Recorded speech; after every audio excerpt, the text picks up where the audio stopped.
Hey, what's going on? Stop talking. There's so many things in the new update. We don't have time to do a bit. No! Don't say a word! Cut! Hey, it's Checkmate, and I have some exciting news to share about Die in the Dungeon. A new update was dropped over the weekend, which aims to add endless replayability to the game. I'll give you a breakdown of everything new so you know what to look for, but a quick PSA first. There will be a price increase on August 21st. In US dollars, it'll go up to $14.99.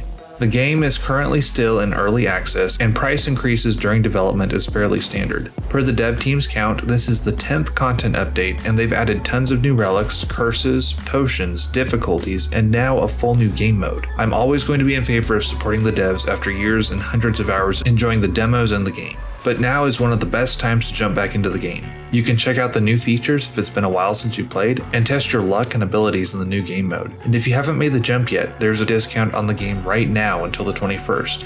I have over 200 hours in this game, and created over 100 videos in this channel, so believe me when I say there is a lot of replayability to be had. But enough with the teasing. Endless mode is here. This mode is super fun, just floor after floor, battle after battle, with events, bosses, and shops thrown in. There is no map or choices to make which path to take. The goal is to get as high as possible as the enemies get ever more powerful.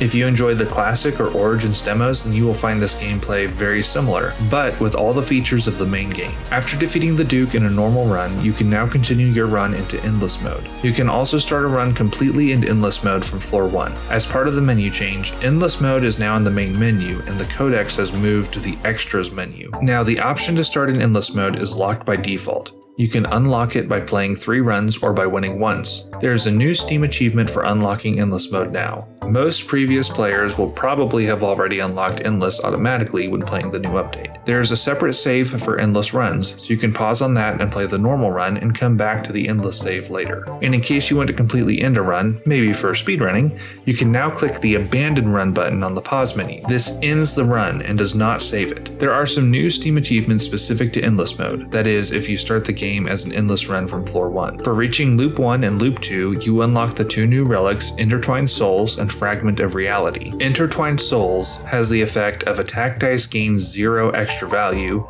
but at the end of battle, you permanently increase it to +1 if you killed 2 enemies on the same turn. This is really cool as it allows power scaling between battles in a way that most relics don't. The only one that's kind of equivalent is Grinding Leaf, in which you can gain permanent modifiers over a run. The other relic, Fragment of Reality, has the effect that dice with the faulty property can now be upgraded and modified. This is actually crazy. Generally, the most powerful dice, Heal and Mirror, are the ones that come predefined with faulty on them. If you have Fragment of Reality, you can modify those and remove properties or add properties. You can modify the face values and really customize the most powerful dice to make them even more insane. There are now 2 elite enemies, an elite spider and elite beetle. These are not just reskinned and restatted enemies though. They have their own unique mechanics. You can get a warning that an elite enemy is coming up if the first phase of the elite battle has 2 spiders or 2 beetles. The elite spider is called Red Hood. The flavor text says that she's the older sister of the Shider and is especially dangerous when your board is full of tangled slots. She's waiting for you at the end of Area 1. Her mechanic is called the Machination Modifier. Its attack value will increase +1 for every tangled slot that's on the board. Whenever you encounter her in Endless mode, her base attack scale is pretty high already and she attacks multiple times. The Beat Ball is the elite variant of the Big Toll, which is the big shield beetle. It's an enemy that only grows stronger if you try to overblock it. It's roaming around Area 2. Its modifier is called the Adamant. At the end of the turn, it gains +4 boost if its block value is lower than the player's block value. This is a modifier that discourages stalling, as it will have the chance to gain more boost if you continue to have massive amounts of block. Additionally, this could end up giving some traditionally underused dice like Puncture a little more usefulness. However, I think the goal of the design that the developers have is to encourage a little more thoughtful planning around block rather than just going for a big number every single time. There's a big difference in how Endless mode in Classic felt versus Endless mode in Origins, and this had to do with the scaling of enemy difficulty versus the player's power. As you've seen on my channel, you, the player, can scale very powerfully, very quickly, so even scaling enemy attack and health exponentially would not be enough in Endless mode, so they've added new curses specifically for Endless mode. These are meant to be build killers for certain parts of the meta or for particularly broken builds, and add a layer of difficulty that's even higher than just stat increases on enemies. Many of the new curses are thematically mirrored from some of the existing relics.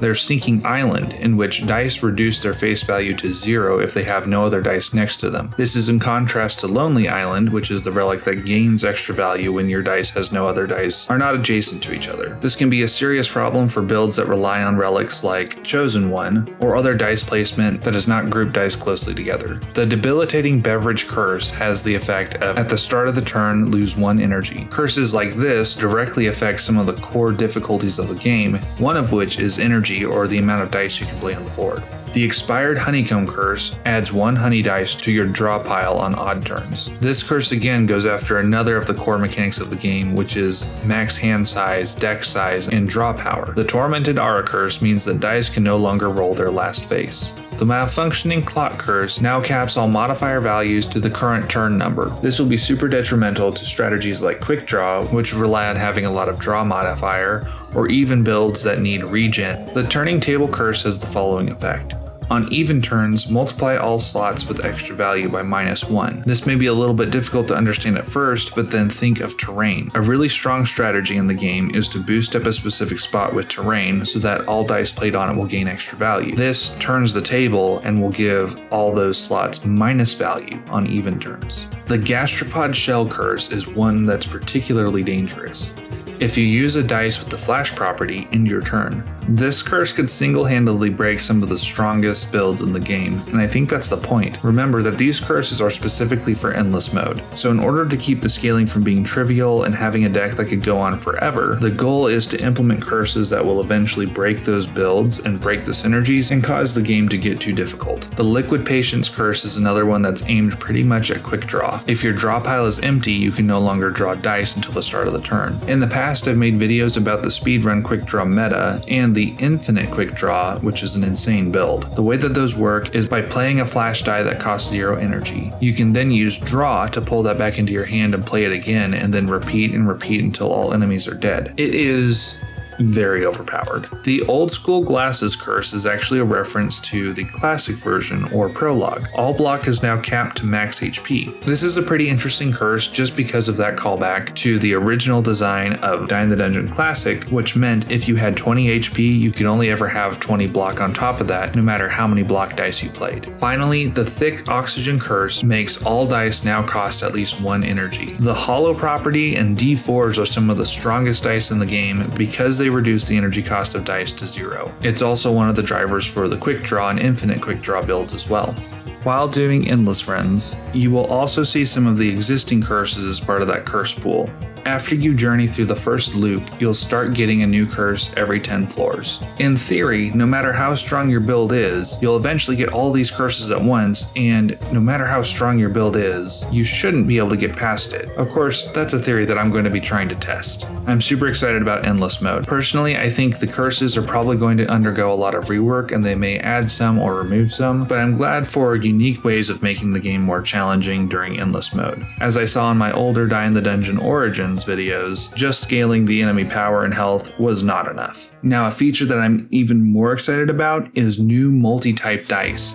If you played the Prologue or Classic version, you'll remember these dice came as a result of a very special event deep in Endless Mode. When playing that version, these dice were super powerful and were basically required to get to the higher levels of the game. Just imagine a die that will both block and heal you, or will attack and boost other dice. Multi-type dice will combine 2 different types of dice into a single die. There are so many different types of dice in this version of the game than there was back in Classic mode, and my understanding is that all of these dice can be combined together. Here's a few images of dice that I have found and some of the people on Discord have found. The sort of random generation feel of these dice means that we could find some really unique dice out there. Maybe there's really rare combinations that are either super broken in a good way, overpowered, or super broken as in like buggy and doesn't really work well, but I want to see as many of them as possible. And to cap it off, there's a few changes to some relics. The red marker relic has now changed so that attack dice gain +4 extra value when your health is less than half. It was an uncommon relic and now it's a rare. And Equestrian Peace, which is a relic that holds a special place in my heart, has now changed so that dice on the board with the lowest face now get ×3 to their face value. It used to be an uncommon and now it's a rare tier. I can't wait to play more. I'm super excited about all the references to the older versions of the game and the ability to just hit endless mode floor after floor, run after run.